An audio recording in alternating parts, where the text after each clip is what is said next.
С музика се занимавам от 6-ти клас и просто разбрах един ден в час по музика, че мога да пея случайно.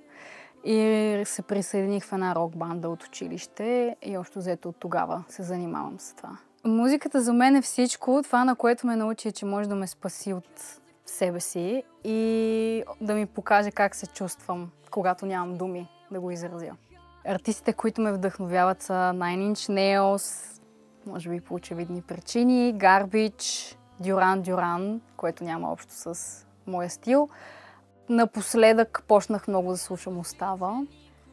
Историята на песента, която записваме, е много тъжна. Тя е за... Общо взето, нали, за мен...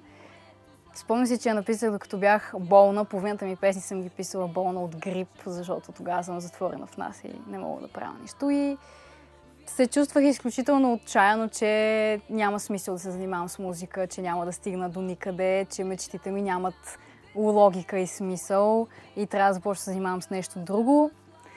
Моите цели и мечти, свързани с музика, са да се занимавам с това до края на живота си. В смисъл това да се превърне в професията ми, с това да си изкарвам хляба, защото в момента не си изкарвам с това предимно парите и е сложно психически за мен, но това са целите ми общо взето и да говоря на хората с музиката си. Пожеланието ми към света е просто наистина да се обичаме повече и да спреме с глупостите. Много хора са филмирани, искам да пожелая на всички да спрат да се филмират.